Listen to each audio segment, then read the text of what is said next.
Hello all, you all are welcome in lesson learning from life। आज का जो हमारा टॉपिक है वो जो आप स्क्रीन के सामने वर्ड देख रहे हैं GOD गॉड, उसी पे बेसिस पे है। थोड़ा सा अलग है। हम लाइफ में सारे इम्पोर्टेंट कामों को बहुत ज़्यादा ज़ोर देते हैं, लेकिन मेरा जो टॉपिक है वो सारे इम्पोर्टेंट जो भी आपके वर्क्स हैं, कार्य हैं, उसके भी ज़्यादा इम्पोर्टेंट एस्पेक्ट में है। आज का जो टॉपिक मैं डिस्कस करना चाहती हूँ वो इसलिए क्योंकि लोग बड़ा बोलते रहते हैं कि हमें ये प्रॉब्लम है, हमें वो प्रॉब्लम है, या फिर खुशियाँ भी होती है तो इतनी कि उनसे संभाली नहीं जाती। तो उसके लिए कि लोगों की जो इंसानों की जो लाइफ होती है उसमें या तो बहुत प्रॉब्लम्स आती है और या बहुत खुशियाँ आती है, लेकिन उनका जो मेन एस्पेक्ट है वो उस पे कभी वो लोग जोर नहीं डालते या फिर भूल जाते हैं। तो हम इस बारे में डिस्कस करते हैं। किसी भी इंसान को,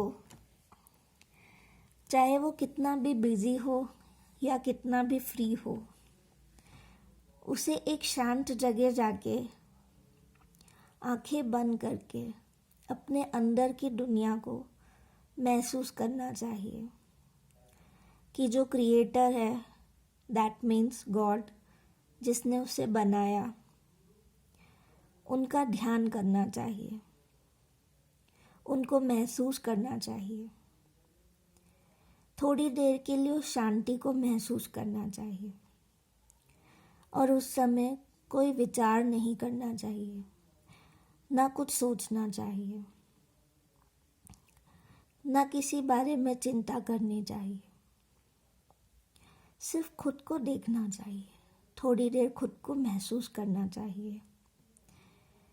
बहुत से लोग अपने परिवार वालों के लिए जीते हैं, दूसरों के लिए जीते हैं, अपने बच्चों के लिए जीते हैं, लेकिन कभी अपने ऊपर ध्यान नहीं देते। थोड़ी देर जाके अपने अंदर को महसूस कीजिए, अपने आप को महसूस कीजिए कि आप यहाँ पर भेजे गए हैं। तो किस लिए भेजे गए हैं? आपको जिसने भी बनाया उसका पर्पस क्या था आपको बनाने का? थोड़ी देर उस ईश्वर का ध्यान कीजिए और उससे बोलिए कि हे प्रभु, हे अल्लाह, हे क्राइस्ट, आपने मुझे बनाया, आपने मुझे यहाँ भेजा और मैं इस जीवन में बहुत अच्छी तरीके से इन्वॉल्व हो गया, जो मुझे नहीं होना चाहिए था। मैं आपका भेजा हुआ एक अंश हूँ, आपका अंश हूँ। मैंने जो भी प्रॉब्लम फेस की वो मेरी नहीं थी, क्योंकि मेरा भेजने का लक्ष्य तो दूसरा था। ये तो एक पार्ट ऑफ द लाइफ है जो मेरी लाइफ में आई और चली जाएंगी, और जब मैं मर जाऊंगा तो मेरे साथ ये सारी प्रॉब्लम्स भी ख़त्म हो जाएगी। ऐसे ही हे भगवान, आपने मुझे बहुत सी खुशियाँ दी और मैं उसमें इन्वॉल्व हो गया, लेकिन मुझे उसमें इन्वॉल्व नहीं होना चाहिए था। एक दिन ये खुशियाँ आई और वो एक दिन चली जाएगी। मेरी मृत्यु पर ये सारी खुशियाँ भी चली जाएगी, कुछ भी नहीं बचेगा। तो मेरा इन्वॉल्वमेंट इन सब में से निकाल दीजिए, मुझे हर चीज़ से डिटैच कर दीजिए, क्योंकि मुझे नहीं पता किस कारण से ये सब मेरे साथ घटित हो रहा है।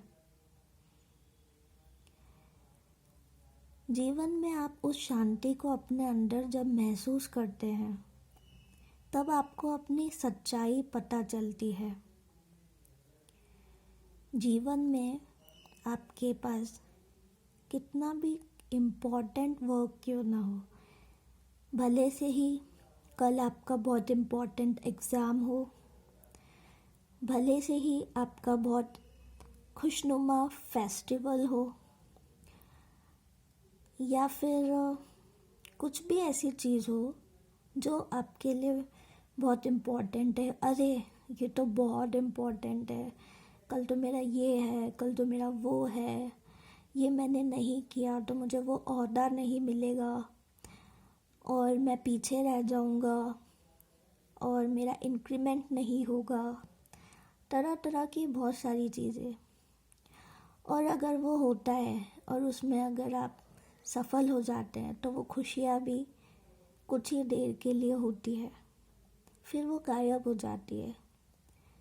या फिर वो चीज़ नहीं होती है जो आप सोच रहे हैं, जिसके लिए आपने वक्त दिया, तो आपको बहुत दुख होता है कि ये मेरे साथ क्यों हुआ।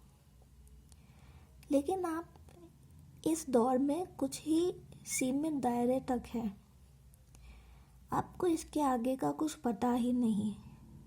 पता होता है लेकिन आप अपने अंदर की आवाज़ को महसूस नहीं करते जो आपको सुनाई दे।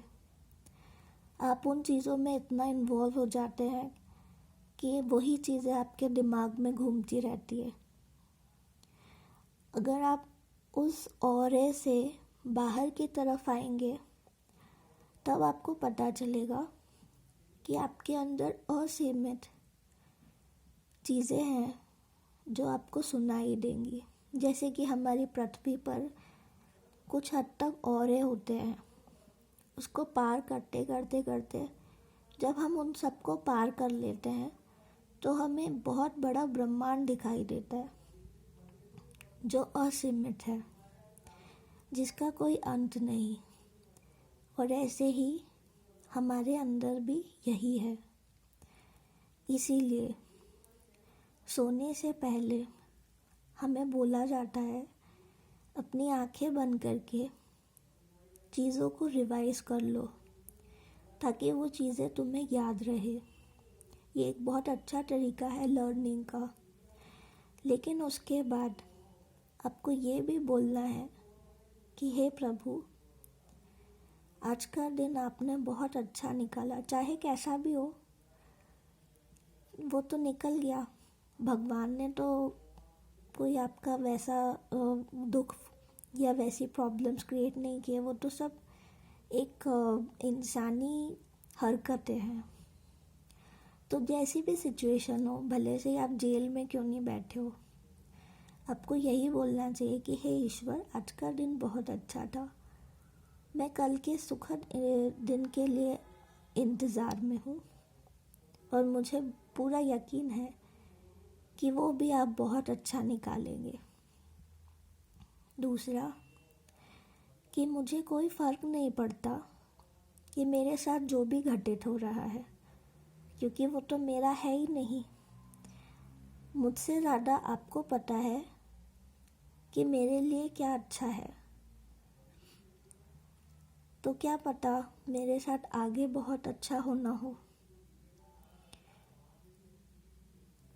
तीसरा, आपने जो भी दिया है उसके लिए मैं हृदय से धन्यवाद करता हूँ। और इसी के साथ आप अपने दिन को समाप्त करें। अगले दिन सुबह फिर से यही प्रार्थना करें कि हे प्रभु, कल का दिन बहुत अच्छा था, चाहे जैसा भी हो। लेकिन ईश्वर को हमेशा थैंक्स बोलिए, क्योंकि ईश्वर कभी कोई प्रॉब्लम क्रिएट नहीं करता, क्रिएट करती है सिर्फ आपकी सिचुएशंस। और यही कि आज का दिन भी बहुत अच्छा जाएगा, पूरे यकीन के साथ कहिए, चाहे कुछ भी हो। और अच्छा है तो अच्छा ही होता है, लेकिन प्रॉब्लम्स भी आती है तो वो भी अच्छी ही होती है, क्योंकि वो सिर्फ कुछ ही टाइम के लिए। अगर किसी बड़ी प्रॉब्लम को रोकने के लिए छोटी प्रॉब्लम दी जाती है तो उसमें कोई गलत नहीं है। और दूसरा कि अगर हमें इस प्रॉब्लम से और भी ज़्यादा सीखने को मिलता है, और भी लाइफ की सच्चाई जानने को मिलती है, और भी हमें आगे के लिए प्लस पॉइंट्स मिलते हैं, तो हमारे लिए अच्छा ही होता है।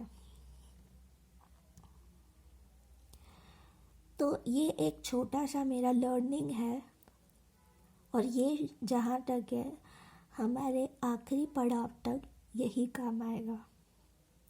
सो best of luck for everything and don't demotivated, always be motivated and always thanks to God.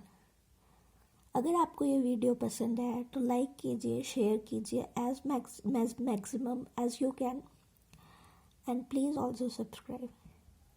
Thank you. फिर मिलते हैं अगले वीडियो में।